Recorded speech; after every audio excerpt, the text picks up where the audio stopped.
Azərbaycanda günəş radiasiyasının illik miqdarı 120-160 kakal santimetr kvadrat arasında dəyişir. Naxçıvan yüksək dağlıq zonasında maksimuma çatır 152-160 kakal, Şərqi Ordubad düzündə 148-150, Küraraz ovalığında 128-132, orta dağlıqda buludun artması ilə əlaqədar olaraq 120-124, Böyük və Kiçik Qafqazın yüksək dağlığında 3000 metrdən hündür olan hissələrdə buludun azalması ilə bağlı olaraq 148-150 kakal santimetr kvadrat arasında dəyişir. Azərbaycanda günəşli saatların illik miqdarı 1800-2900 saat ildir. Yəni il ərzində 1800 və 2900 saat günəş işığı görürük. Naxçıvan Muxtar Respublikasının Arazboyu düzənliklərində bu rəqəm 2900 saatdır. Yəni bu hissələrdə 2900 saatdır. Küraraz ovalığında, Ceyrançöldə, Abşeron, Qobustan ərazilərində isə bu rəqəm 200, 2200-2400. Böyük və Kiçik Qafqazın alçaq və orta dağ, Dağətəyi və orta dağlığı da deyə bilərik bu hissələrə. Burada isə 2000 saat il arasında dəyişir. Şollar düz və Lənkəran ovalığında buludun çox olması ilə bağlı olaraq bu rəqəm daha az 1800-2000 saat il arasında dəyişir. Azərbaycanda düzənlik ərazilərdə orta temperatur 14-14,5 dərəcədir. Bu 2000 metrdən hündür olan ərazilərdə 4-5, 3000 metrdən hündür olan ərazilərdə isə 1-2 dərəcə arasında dəyişəcək. Azərbaycanda yağıntıların orta illik miqdarı ərazilərə görə müxtəlif olur. Xəzər dənizindən qərbə tərəf getdikcə yağıntıların miqdarı artmağa başlayır. Azərbaycanda ən çox yağıntı Lənkəran ovalığına, yəni Talış dağlarının ətəklərinə 1700-1800 millimetr düşür. Böyük Qafqazın cənub yamacına, bu hissələrə isə 1400-1600 millimetr. Ən az yağıntı isə Putan məntəqəsindədir, Abşeronun cənub-qərbində yerləşir. Burada 150 millimetrdən yağıntı daha az düşür. Azərbaycana daxil olan hava kütlələri. Şimaldan daxil olan hava kütlələri, bunu belə deyə bilərik. Xar və Barents dəniz üzərlərində formalaşır. Kontinental Arktik hava kütlələri bu ərazidən daxil olurlar Azərbaycana. Buradan mülayim hava kütlələri daxil olur. Bu mülayim dəniz hava kütlələridir. Azor antisiklon üzərində formalaşır, Azərbaycan ərazisinə daxil olur və yağıntıların miqdarı bu zaman çoxalır.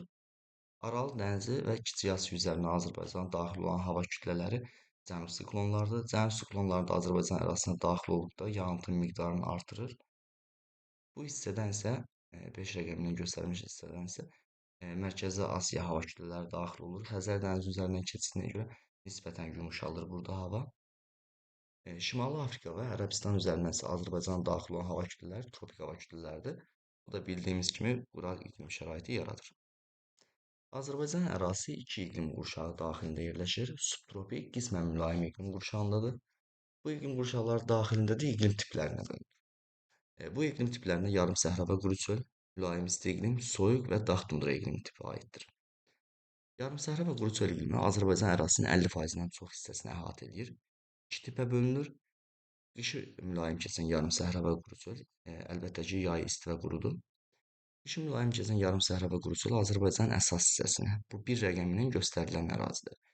Yəni Samur Dəvəçi ovalığını, Abşeron Qobustan ərazisini, Yayan İncə Hərəm düzlərini, Gəncə Qazax düzünün bir hissəsini, burada Ceyrançöl Acınahor ərazilərinin Kür Araz ovalığını, Mil, Muğan, Şirvan, Cənub Şərqi Şirvan düzlərini əhatə edir. Qışı soyuq keçən yarım səhra quru çöl iqlimi isə Naxçıvanın Arazboyu düzənliklərini əhatə edir. 600 metrdən 1000 metr hündürlüyə qədər olan hissələrdə yayılır. Həmçinin Talış dağlarının yüksək hissələrində də bu iqlim tipinə rast gəlinir. Daha sonra mülayim isti iqlim tipi. Mülayim isti iqlim tipi də 3 yerə bölünür. Qışı quraq keçən mülayim isti iqlim, yay quraq keçən mülayim isti iqlim, il boyu bərabər rütubətli mülayim isti iqlim. Qışı quraq keçən mülayim isti iqlim Qanı Xəyrçay ərazisi, daha sonra Kiçik Qafqazın alçaq və orta dağlıq hissələri, yəni 1400 metrə qədər olan hissələrini əhatə edir. Bir də Böyük Qafqazın cənub-şərq yamacında, yəni bu hissədə yayılıb. Yay quraq keçən mülayim isti iqlim Talış dağları, Lənkəran ovalığı, Kiçik Qafqaz və Böyük Qafqazın cənub-şərq qutaracağını əhatə edir. Bir dəfə deyirəm, Talış dağları, Lənkəran ovalığı, Böyük və Kiçik Qafqazın cənub-şərq qutaracağı. Yağıntılar il boyu bərabər paylanan mülayim isti iqlim isə Talış dağlarının ətəklərinin, Böyük Qafqazın cənub yamacının, bu 1400 metr hündürlüyə qədər olan hissələri əhatə edir. Bir de Qusarmaylı düzənliyi. Yəni burada da yenə 1400 metr hündürlüyə qədər olan hissələri. Daha sonra soy iqlimdə. Soy iqlimdə üç tip var. Yay quraq keçən soy iqlim, qışı quraq keçən soy iqlim, bütün fəsillərdə bol yağıntılı soy iqlim. Yay quraq keçən soy iqlim Naxçıvan Muxtar Respublikasında yayılıb. Yəni burada 1000 metrdən 2700 metr hündürlüyə qədər olan hissələrdə sadəcə burada 1000 metrdən başlayacaq.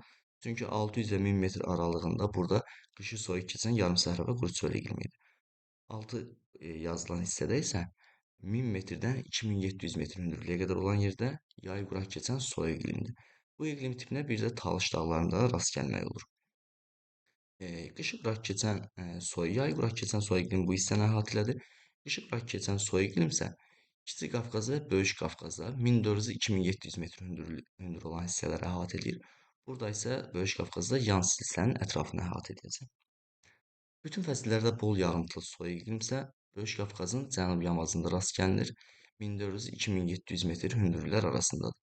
Bu hissədə həm mülayim isti iqlim bütün fəsillərdə yağıntılar bərabər paylananı, həmçinin bütün fəsillərdə bol yağıntılı soyuq iqlim yerləşdiyinə görə yağıntıların miqdarı bura çox düşür.